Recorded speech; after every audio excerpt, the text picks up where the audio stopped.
Leviticus 7. These are the regulations for the guilt offering, which is most holy. The guilt offering is to be slaughtered in the place where the burnt offering is slaughtered, and its blood is to be splashed against the sides of the altar. All its fat shall be offered, the fat tail and the fat that covers the internal organs. Both kidneys with the fat on them near the loins, and the long lobe of the liver, which is to be removed with the kidneys. The priest shall burn them on the altar as a food offering presented to the Lord. It is a guilt offering. Any male in a priest's family may eat it, but it must be eaten in the sanctuary area. It is most holy. The same law applies to both the sin offering and the guilt offering. They belong to the priest who makes atonement with them. The priest who offers a burnt offering for anyone may keep its hide for himself. Every grain offering baked in an oven or cooked in a pan or on a griddle belongs to the priest who offers it. And every grain offering, whether mixed with olive oil or dry, belongs equally to all the sons of Aaron. These are the regulations for the fellowship offering anyone may present to the Lord.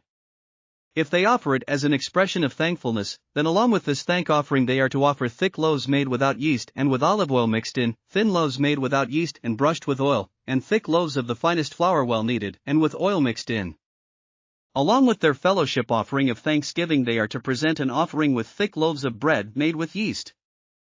They are to bring one of each kind as an offering, a contribution to the Lord. It belongs to the priest who splashes the blood of the fellowship offering against the altar. The meat of their fellowship offering of thanksgiving must be eaten on the day it is offered. They must leave none of it till morning. If, however, their offering is the result of a vow or is a freewill offering, the sacrifice shall be eaten on the day they offer it, but anything left over may be eaten on the next day. Any meat of the sacrifice left over till the third day must be burned up. If any meat of the fellowship offering is eaten on the third day, the one who offered it will not be accepted. It will not be reckoned to their credit, for it has become impure. The person who eats any of it will be held responsible.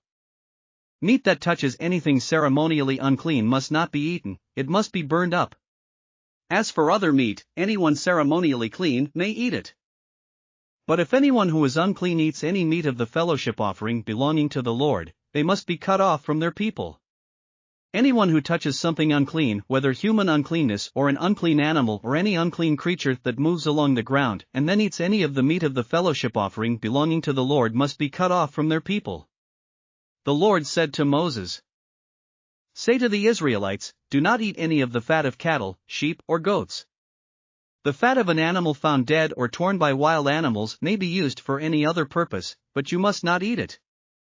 Anyone who eats the fat of an animal from which a food offering may be presented to the Lord must be cut off from their people. And wherever you live, you must not eat the blood of any bird or animal. Anyone who eats blood must be cut off from their people." The Lord said to Moses, "Say to the Israelites, anyone who brings a fellowship offering to the Lord is to bring part of it as their sacrifice to the Lord. With their own hands they are to present the food offering to the Lord. They are to bring the fat, together with the breast, and wave the breast before the Lord as a wave offering. The priest shall burn the fat on the altar, but the breast belongs to Aaron and his sons. You are to give the right thigh of your fellowship offerings to the priest as a contribution. The son of Aaron who offers the blood and the fat of the fellowship offering shall have the right thigh as his share. From the fellowship offerings of the Israelites, I have taken the breast that is waved and the thigh that is presented and have given them to Aaron the priest and his sons as their perpetual share from the Israelites.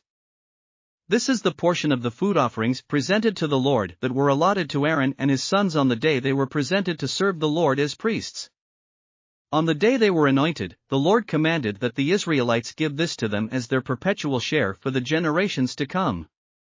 These, then, are the regulations for the burnt offering, the grain offering, the sin offering, the guilt offering, the ordination offering and the fellowship offering, which the Lord gave Moses at Mount Sinai in the desert of Sinai on the day he commanded the Israelites to bring their offerings to the Lord. Thanks for listening to another chapter of the Bible. At My Faith Fuel, we believe a good coffee fuels your faith and energizes your day. Please visit myfaithfuel.com to explore our delicious coffee blends. Part of each purchase goes to training worshipers around the world. Thanks for listening.